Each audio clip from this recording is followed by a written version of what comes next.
Buen día para todos, mi nombre es Magdalena Lais, soy bacterióloga especialista en salud ocupacional y hoy vamos a tratar el tema de las enfermedades transmitidas por alimentos. Básicamente vamos a definir en principio qué es una enfermedad transmitida por alimentos. Las enfermedades transmitidas por alimentos son enfermedades que resultan de la ingestión de un alimento contaminado por un microorganismo perjudicial vivo. Aquí es importante tener en cuenta, en primer lugar, que una enfermedad es un desequilibrio básicamente entre la parte física, la parte social y la parte mental de un individuo. Cuando un individuo ingiere un alimento que se encuentra contaminado, lo primero que se presenta es una sintomatología. Son unos síntomas que regularmente son síntomas de tipo gastrointestinal, y también es importante tener en cuenta que posterior a la pérdida de líquido por acción de la diarrea, el vómito, la fiebre en algunos casos, el paciente puede llegar a tener también una implicación mental, donde hay somnolencia, el paciente puede estar decaído, puede estar letargado. Y pues obviamente todo esto tiene también una implicación social desde el punto de vista en el que las entidades de salud deben verificar mensualmente tanto la incidencia de las diferentes enfermedades transmitidas por alimentos como la ubicación espacial y la implicación de un tipo específico de alimentos en el proceso de la enfermedad como tal. Es importante tener en cuenta en relación a las enfermedades transmitidas por alimentos que las ETAs se pueden desarrollar de forma individual o como un brote alimentario. Cuando hablamos del proceso individual, estamos pensando en un caso que no está asociado con ningún otro, ni en tiempo ni en lugar, es decir, que es completamente aislado. Mientras que cuando hablamos de brotes, estamos hablando de la implicación de dos o más personas tras el consumo de un alimento, donde tenemos de alguna manera relación en los síntomas, en el origen del alimento, en el lugar de consumo, y regularmente los alimentos que se encuentran más implicados en estos procesos son el agua o los alimentos, y se hacen investigaciones cuando se presentan brotes alimentarios para determinar todo lo que está anexo al proceso y el desarrollo de la enfermedad como tal. Es importante tener en cuenta que cuando hablamos de enfermedad transmitida por alimento como tal, inicialmente debemos partir de un alimento que se encuentra contaminado. Ese alimento contaminado presenta con antelación una contaminación de tipo biológico, y recordemos que esa contaminación de tipo biológico puede estar dada desde organismos vivos como roedores, insectos, babosas, gusanos, larvas, hasta organismos microscópicos, dentro de los cuales tendríamos bacterias, hongos, virus o huevos de parásitos. Cuando se presenta el alimento contaminado, entonces el paso a seguir sería la ingestión del alimento por parte del consumidor final. Luego tendríamos un tiempo de incubación, que sería el tiempo que transcurre desde el momento de la ingestión del alimento hasta la presentación de los primeros síntomas. Regularmente ese tiempo de incubación varía de 24 a 48 horas en promedio, pero se puede presentar que haya una disminución del tiempo debido a que la bacteria sea más agresiva o más patógena. Posteriormente tendremos los síntomas de tipo gastrointestinal, y digamos que a través del diagnóstico del médico podríamos llegar a una enfermedad transmitida por alimentos.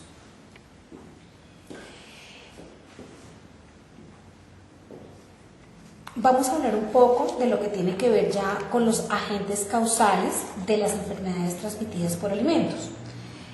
En primer lugar, digamos que los agentes causales a nivel biológico son muchos, pero nosotros vamos a mencionar los más importantes y los que se encuentran más implicados dentro de las enfermedades transmitidas por alimentos. Vamos a hablar en primer lugar de la Salmonella typhi, que es la causante de la salmonelosis. Es importante tener en cuenta que la salmonella como tal puede generar desde una fiebre tifoidea hasta una gastroenteritis en el consumidor final. Regularmente el cuadro está acompañado de diarrea, en algunas ocasiones con sangre, vómito, inflamación del estómago y del intestino, y se puede presentar la muerte del consumidor si no recibe atención médica. Los alimentos en donde regularmente encontramos la salmonela son alimentos de origen animal. Dentro de estos tenemos, por ejemplo, aves de corral, patos, pavos, gansos, gallinas están implicadas en este proceso. Lo mismo que el huevo, porque el huevo puede venir contaminado de origen. También se puede presentar contaminación a través de la salmonela por las heces fecales del animal, que estando ubicadas sobre la cáscara, de alguna manera, si no lavamos perfectamente el huevo antes del consumo, al abrir el cascarón, tanto las heces junto con la bacteria van a caer al alimento.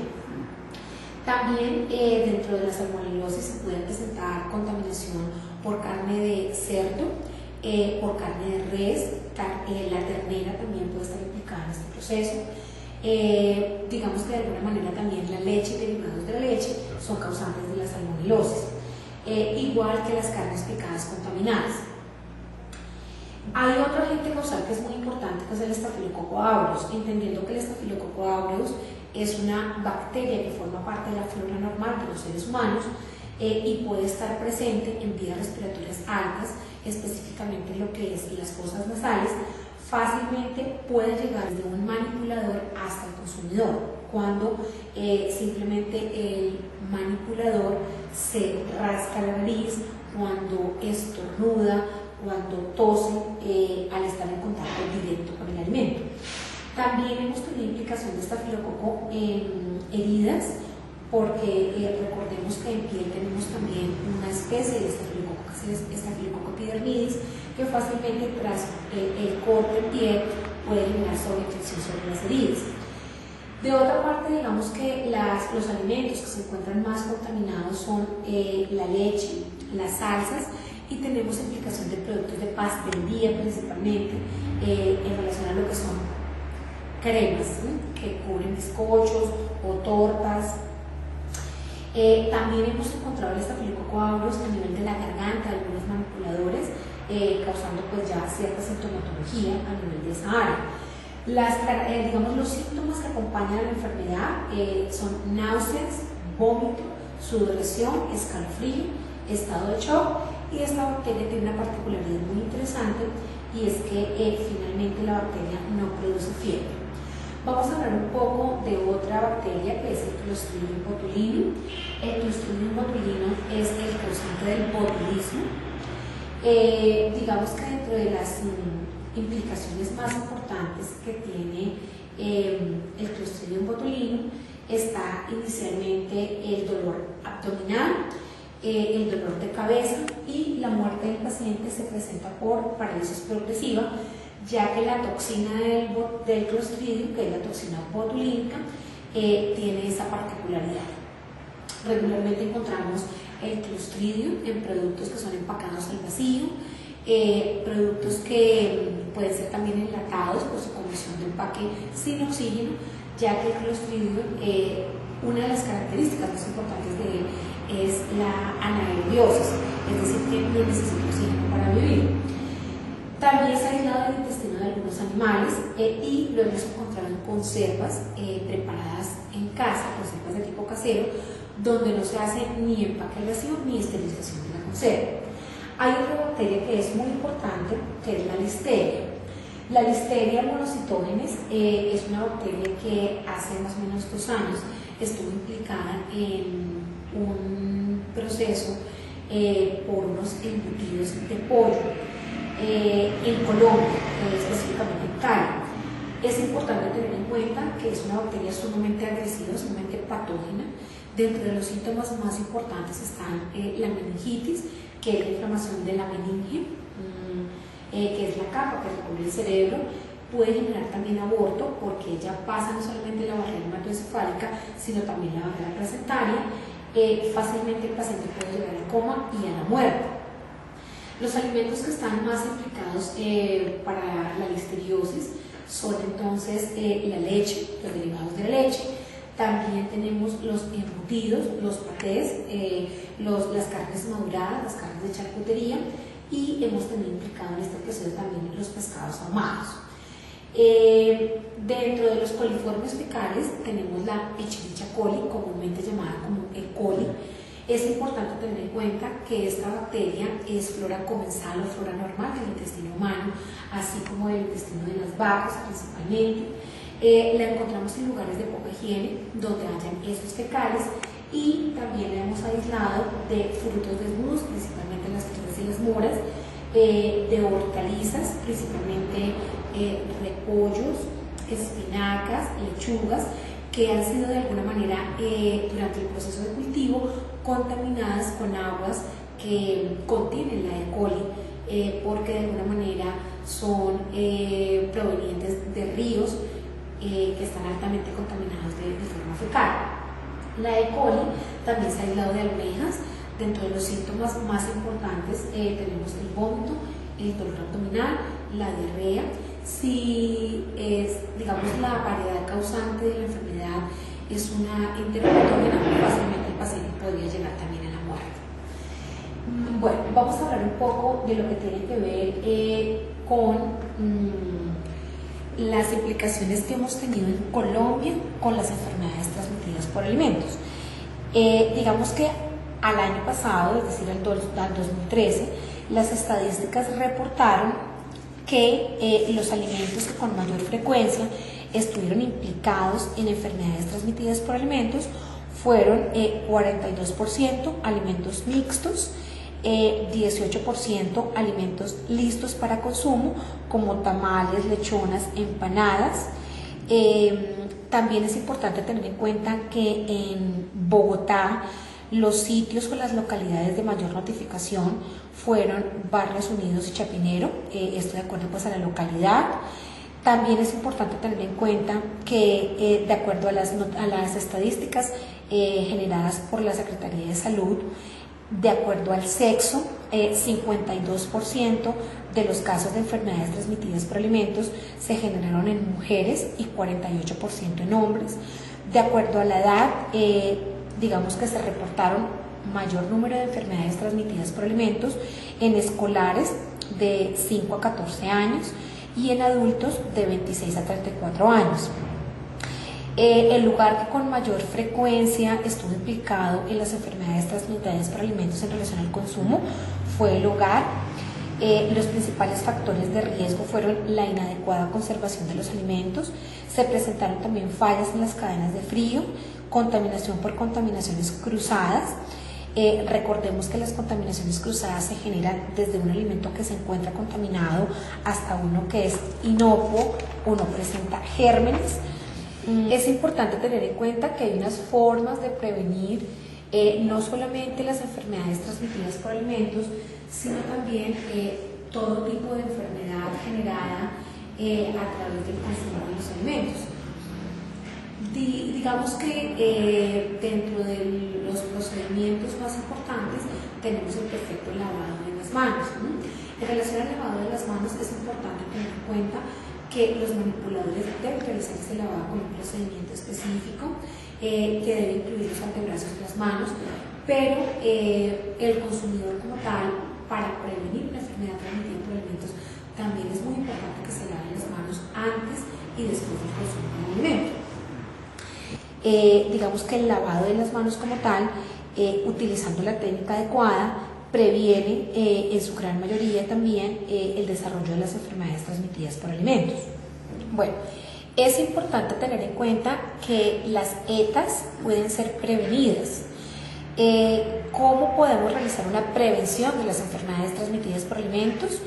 En primer lugar, generando unas cadenas de frío óptimas para el alimento, conservando el alimento de acuerdo a su condición, ya sea a temperatura ambiente, en refrigeración o en congelación, y generando, digamos, que los espacios donde se encuentran los alimentos estén perfectamente limpios, perfectamente desinfectados, que el personal manipulador tenga una perfecta higiene personal, que se cocinan los alimentos de forma completa. Es muy importante evitar la ingestión de alimentos, especialmente las carnes, cuya cocción sea a términos medios, cuando no conocemos realmente el origen del producto. Otra cosa muy importante a tener en cuenta es que se debe consumir el agua potable. Por eso es muy importante hacer una adecuada limpieza, desinfección y mantenimiento regular de los tanques de almacenamiento. También es importante tener en cuenta el uso de las tablas para no generar contaminaciones cruzadas en el momento del cambio de productos. Y digamos que es muy importante mantener unos procesos adecuados de limpieza y desinfección para las áreas, los espacios donde van a estar contenidos los alimentos, incluso para los mismos contenedores.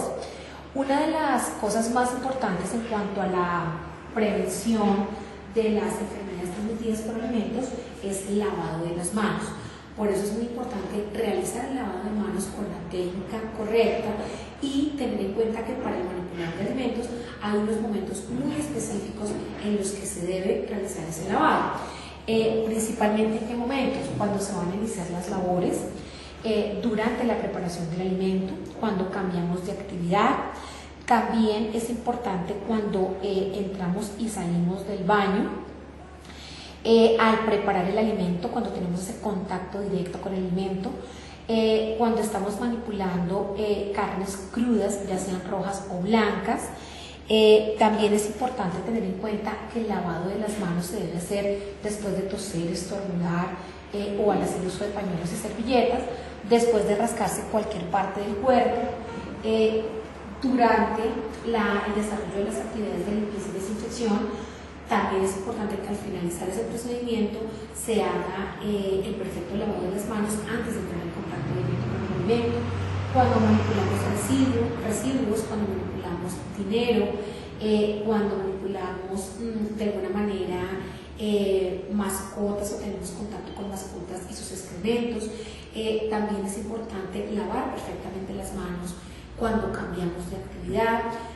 También es importante lavar las manos cuando llevamos los dedos a las fosas nasales o a los conductos auditivos, cuando cambiamos los pañales de niños o ancianos, para evitar contaminaciones de tipo fecal y de alguna manera también tantas veces como el manipulador lo considere necesario. El manipulador sabe en qué momento tiene las manos sucias y sabe en qué momento es importante lavar perfectamente las manos. Bueno, es muy importante al hablar de las enfermedades transmitidas por alimentos diferenciar de alguna manera dos tipos de patologías que también pueden estar o pueden presentar síntomas muy parecidos. ¿Por qué? Pues porque en todos los casos hay ingestión del alimento. Estamos hablando específicamente de las alergias y las intolerancias alimentarias.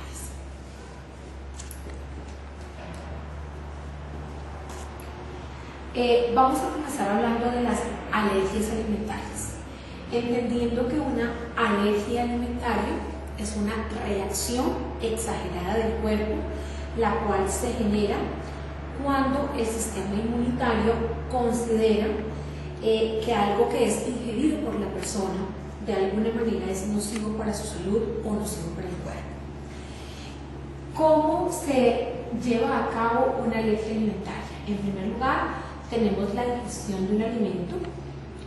Para el cuerpo ese alimento se comporta y para el sistema inmune como un antígeno. La reacción que tiene el cuerpo tras el ingreso del alimento al que la persona es alérgica es la producción de unos anticuerpos, específicamente unas inmunoglobulinas de tipo E, las cuales van a actuar en contra del alimento alergénico. Vamos a tener posteriormente una liberación de unas sustancias químicas al torrente sanguíneo por parte de los mastocitos, que son las células alérgicas específicamente, y se va a generar la producción de una sustancia que se llama la histamina. Es importante tener en cuenta que cuando el organismo fabrica anticuerpos contra determinados alimentos que se comportan como antígenos, son reconocidos instantáneamente y cada vez que la persona vuelve a ingerir este tipo de alimento, el organismo libera la histamina al torrente sanguíneo, apareciendo los síntomas alérgicos. Para que entendamos mejor cómo funciona una alergia alimentaria, entonces es importante tener en cuenta que vamos a tener una reacción inmunitaria donde vamos a tener el antígeno, que en este caso sería el alergeno, es decir, la sustancia o el alimento, y el anticuerpo, que en este caso sería la inmunoglobulina E, que es la que genera el cuerpo humano. Se va a presentar un daño celular y posteriormente la liberación de la histamina. Entonces, fíjense cómo tenemos aquí el alimento, que va a ser el alergeno. El alergeno se une al anticuerpo que está adherido a la célula, generando una reacción antígeno-anticuerpo. Cuando se une el antígeno con el anticuerpo, se genera inmediatamente la liberación de histamina. Entonces, miren cómo el mastocito libera la histamina al torrente circulatorio, y fíjense cómo se adhiere la histamina a los respectivos receptores, que en este caso serían los vasos sanguíneos, generando toda la sintomatología que va a estar involucrada en el proceso de la alergia.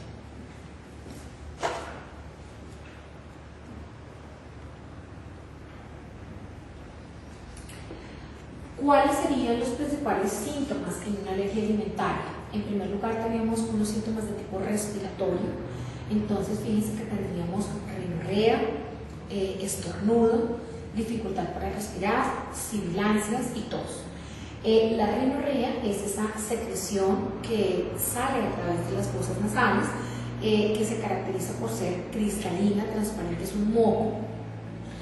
En algunos casos, y dependiendo también del grado de alergia, el paciente va a presentar dificultad para respirar, y si no es atendido rápidamente y si la alergia es de tipo grave, el paciente puede llegar a morir. También vamos a tener unos síntomas cutáneos, principalmente tenemos la inflamación, la urticaria y la erupción. Cuando hablamos de la inflamación, se pueden inflamar los labios, la boca, la lengua y la garganta. Hay unos síntomas de tipo gastrointestinal, que son el dolor abdominal, diarrea, náuseas, y en algunos casos ese dolor abdominal puede ser tipo cólico. Se presentan también unos síntomas de tipo sistémico, que ya es lo que conocemos como el shock anafiláctico, que es una reacción alérgica sistémica, donde ya hay inflamación de los tejidos, que son los que realmente causan la obstrucción de vías respiratorias, la baja presión y en algunos casos la muerte. Cuando estamos frente a un shock anafiláctico, entonces digamos que es muy importante tener en cuenta que inicialmente se puede presentar un episodio de urticaria en algunas zonas del cuerpo, como la cara, por ejemplo. Se va a presentar hinchazón de la lengua, una incapacidad para tragar. También puede haber pérdida de conocimiento en el paciente tras la ingestión del alimento, y inflamación rápida, hinchazón de los tejidos que están a nivel de la garganta. Vamos a hablar un poquito de los alimentos que causan frecuentemente o con mayor frecuencia las alergias. En primer lugar, tenemos frutas como el plátano, el melocotón, el kiwi. Digamos que 33% de las alergias causadas por alimentos están relacionadas con la ingestión de este tipo de frutos. Los frutos secos pueden causar alergias más o menos en un 26%. Hemos tenido alergias generadas por mariscos en un 22%. Los huevos, el 16%, también pueden presentar alergia. Desarrollo de las alergias. La leche en un 13.8%. El pescado 9.8%. Otros 6.5%. También hemos tenido alergias generadas por especies 1.6%, legumbres y hortalizas 7.0% y cereales 3.3%. Debido a que tenemos tantos alimentos que hoy en día generan alergia en el consumidor final y actuando como alergenos, es muy importante que antes del consumo del alimento se verifiquen muy bien los ingredientes que contienen los platos. Por eso sería una recomendación muy importante que en las cartas de los restaurantes se especifiquen uno de los ingredientes cuando consideramos que son alergenos y pueden causar alergias en el consumidor final. Digamos que a nivel de laboratorio tenemos unas pruebas específicas para determinar si en algún momento el proceso alérgico genera aumentos séricos, especialmente en las inmunoglobulinas E total y específica. También utilizamos los RAS, que son pruebas de radioinmunoabsorbencia, donde unimos específicamente las inmunoglobulinas, la E específicamente, y la ponemos en contacto con un alergeno específico, que en este caso sería el tipo de alimento. Entonces, digamos que cuando hacemos este tipo de mediciones, lo que estamos haciendo realmente es determinar los niveles del anticuerpo, o sea, de la inmunoglobulina E en el paciente, en la sangre del paciente, en contacto con alergenos específicos que tenemos a nivel del laboratorio. También es importante tener en cuenta que dentro de esas pruebas se realizan unas pruebas cutáneas, cuyo, digamos, mecanismo es la aplicación de algunos alergenos de forma cutánea sobre la piel del paciente. Esos alergenos entonces se determina el radio que genera después de la aplicación del alergeno, o el tamaño de la pápula después de la inoculación. Regularmente se hacen en el antebrazo del paciente o en la espalda, y se verifica a través de una lectura posterior a 15 minutos de la aplicación la formación de las pápulas en su tamaño y presentación.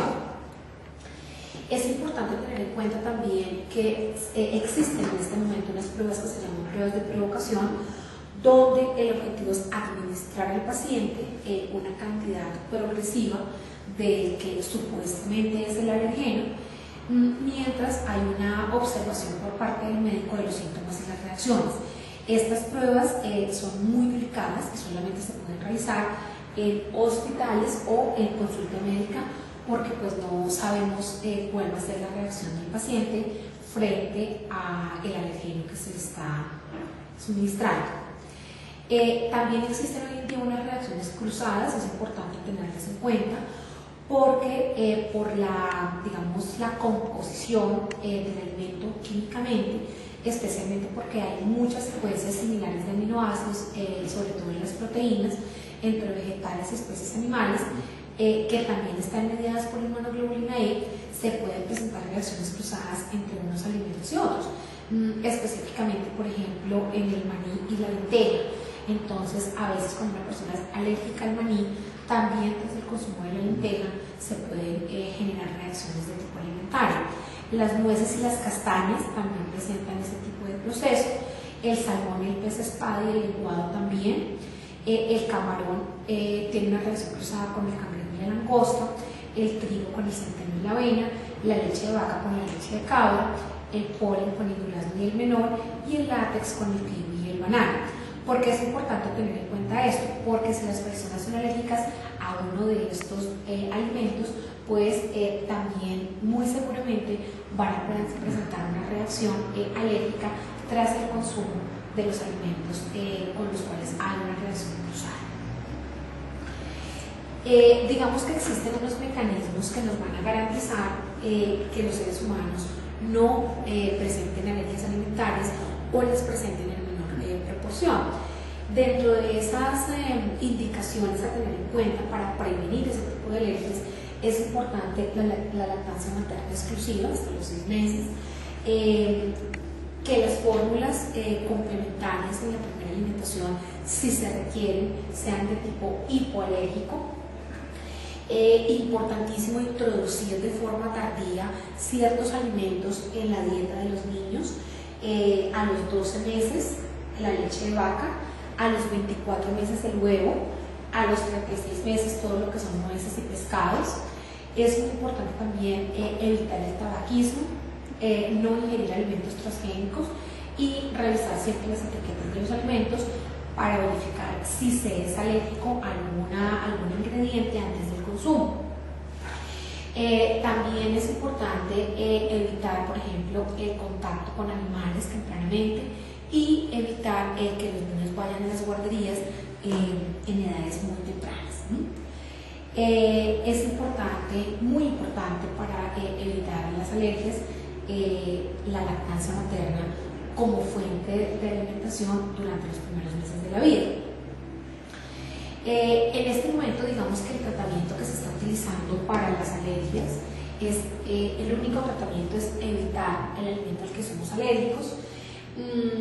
Realmente en la mayoría de los casos no se requiere tratamiento cuando son alergias leves, sino que los síntomas desaparecen lentamente, pero digamos que como se presentan algunos síntomas que son molestos para el paciente, se pueden utilizar antihistamínicos medicados siempre, ya pueden ser a nivel oral o aplicados en la piel, mientras pasan los síntomas, a manera como de alivio en el momento en que se presenta la alergia. Es importante tener en cuenta que también podemos tener o pueden desarrollarse intolerancias alimentarias. La intolerancia alimentaria realmente se define como una alergia retardada y hay unos efectos adversos tras la ingestión del alimento o de algún ingrediente en específico. Digamos que dentro de las intolerancias alimentarias es muy importante tener en cuenta que no es realmente lo que genera los síntomas la liberación de la histamina, ya que la histamina solamente se libera cuando hay un proceso alérgico. También es importante tener en cuenta que regularmente las intolerancias alimentarias se presentan por una deficiencia de una enzima. Entonces, por ejemplo, en las enfermedades celíacas no hay posibilidad de metabolizar el gluten. En las intolerancias a la lactosa no hay posibilidad de metabolizar la lactosa, que es el azúcar de la leche. Es decir, no se tiene, por ejemplo, en el caso de la lactosa, la lactasa, que es la enzima que desdobla la lactosa. Es importante tener en cuenta también que algunos alimentos actúan como fármacos y también se pueden presentar intolerancias de este tipo. En el caso de la cafeína, por ejemplo, que está presente en el té, en el café, en el chocolate, en todas las bebidas oscuras. Otra causa de las intolerancias, digamos que es el origen desconocido, en algunos casos aditivos a los alimentos, como la tartrazina, el benzoato de sodio, el glutamato de sodio, pues son capaces de generar la intolerancia alimentaria. Es importante tener en cuenta que hoy en día muchos pacientes sufren de la enfermedad celíaca. La enfermedad celíaca es una enfermedad causada por el consumo de alimentos que contienen gluten. Entonces, digamos que de alguna manera el sistema inmunológico responde a la agresión dañando el intestino delgado. El gluten es una proteína que está presente en el trigo, en el centeno y en la cebada, y también se puede encontrar en algunas medicinas, vitaminas e incluso en pegamentos de estampillas y sobres. Es una condición de tipo genético y es importante tener en cuenta que el gluten es encontrado en el trigo, en el centeno, en la cebada y en cualquier otro alimento hecho con estos granos. Entonces, por eso alimentos como la harina blanca, como el trigo cándil, como la harina de grano, el triticum, el trigo camut, el espelta, el germen de trigo y el salvado de trigo contienen gluten, y es importante tenerlos en cuenta para evitar el consumo de estos alimentos en las personas que sufren de la enfermedad celíaca. También digamos que hay otros alimentos que contienen gluten que consumimos con mucha frecuencia, que son los caldos o los cubos que se utilizan en las sopas como concentrados para darle sabor a los alimentos, en el pan rallado, en alimentos fritos, en algunas imitaciones de pescado, en jamonadas, en perros calientes, en papas fritas, en caramelos, en aliños para ensaladas, en pavos en cubo, en la salsa de soya, en el arroz y en algunas variedades de pasta. Es importante tener en cuenta que los principales síntomas de la enfermedad celíaca son la diarrea, hay una distensión, es decir, la inflamación del abdomen, hay un dolor abdominal, el paciente puede presentar depresión, irritabilidad, en algunos casos se presentan las uñas quebradizas, también formación de flatulencias, es decir, gases, estreñimiento, indigestión, también algunos pacientes presentan caída del cabello, deterioro de los dientes, pérdida de peso y resequedad en la piel. ¿Cómo se hace el diagnóstico de una enfermedad celíaca? Utilizamos unos anticuerpos que son anticuerpos antigliadinas que son específicamente inmunoglobulinas A. Estas inmunoglobulinas se dirigen contra las gliadinas y es un proceso que se puede realizar en niños menores de 18 meses con seguimiento. También hay otros anticuerpos muy específicos que son los antiendomicio, que también, digamos, están relacionados o son de tipo inmunoglobulina A, los anticuerpos antitransglutaminasa tisular, los anticuerpos antipéptidos de aminados de gliadina. Se utilizan también los títulos de inmunoglobulina A. En algunos casos también se realizan las biopsias de tipo intestinal para hacer el diagnóstico de la enfermedad celíaca. El tratamiento de la enfermedad celíaca consiste en una dieta completamente ausente de gluten y digamos que es muy importante la gestión de alimentos frescos, naturales, que no tengan gluten, como la leche, como las carnes, los pescados, el huevo, las frutas, las verduras, las legumbres, cereales que no tienen gluten como el maíz, el arroz, el migo y el sorgo, y deben ser combinados entre sí de forma variada y equilibrada. En relación a la intolerancia a la lactosa, pues ya mencionamos al principio que es una deficiencia donde no se produce la lactasa o se produce en cantidades muy pequeñas, lo cual hace que pues, no se pueda desdoblar correctamente la lactosa, disociándose en glucosa y la lactosa en el intestino delgado. Por esa razón, entonces, digamos que cuando la lactosa interactúa con la flora intestinal, específicamente el intestino grueso, hay generación de gases, distensión abdominal, dolor abdominal. Regularmente los síntomas se presentan de 30 minutos a 2 horas después de la ingestión de la leche y se caracterizan por náuseas, hinchazón, gases, dolor abdominal, diarrea y pues la distensión del abdomen.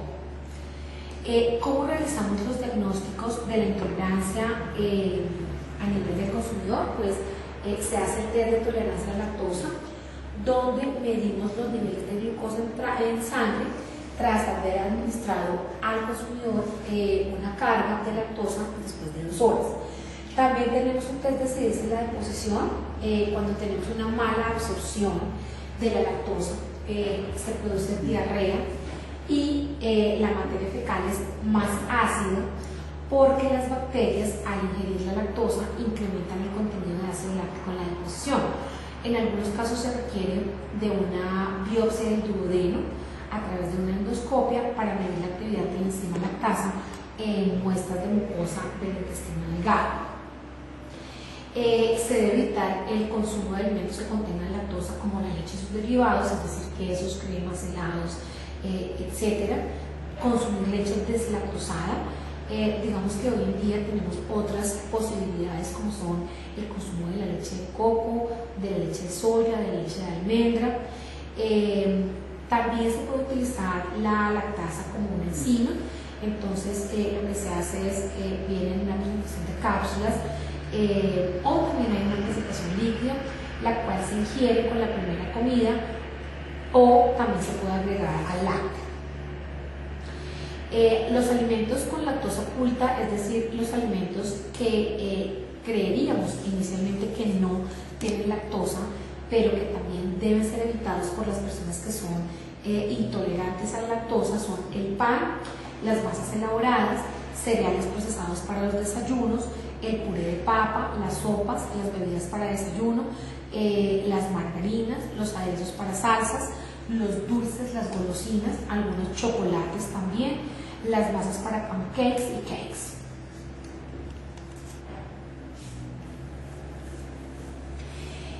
Bueno, ¿por qué dentro de las enfermedades transmitidas por alimentos nos parece importante tener en cuenta lo que completa alergias e intolerancias? Porque aunque tienen unos síntomas muy parecidos, digamos que también en los 3 tipos de procesos el alimento es ingerido por el consumidor final. Pero si ustedes se dieron cuenta, hay grandes diferencias. Cuando tenemos una enfermedad transmitida por alimentos, el alimento tiene que estar contaminado. Cuando nosotros hablamos de una intolerancia o hablamos de una alergia, el alimento está completamente, digamos, en una condición adecuada para el consumo. No se encuentra contaminado, no se encuentra descompuesto. Otra situación que hay que tener en cuenta es el tiempo de presentación de los síntomas. Regularmente cuando hablamos de una enfermedad transmitida por alimentos, estamos pensando en un tiempo de incubación que, como mencionábamos al principio, puede ir de 24 a 48 horas. En una intolerancia o en una alergia, los síntomas son mucho más rápidos en su presentación. Entonces, aunque todos los, los tres tipos de procesos presentan sintomatologías muy parecidas al ser consumidos, que son de tipo gastrointestinal, es muy importante que diferenciemos lo que es una enfermedad transmitida por alimentos de una alergia y una intolerancia.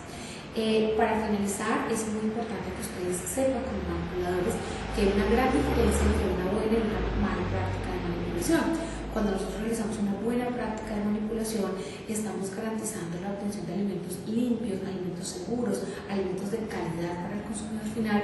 Pero cuando realizamos una mala manipulación, muy seguramente podemos contagiar el alimento y generar en nuestro consumidor final desde una intoxicación, una infección hasta la muerte. Muchas gracias por su atención. Recuerden visitarnos en nuestra página a través del link www.manipulaciondealimentoscolombia.com.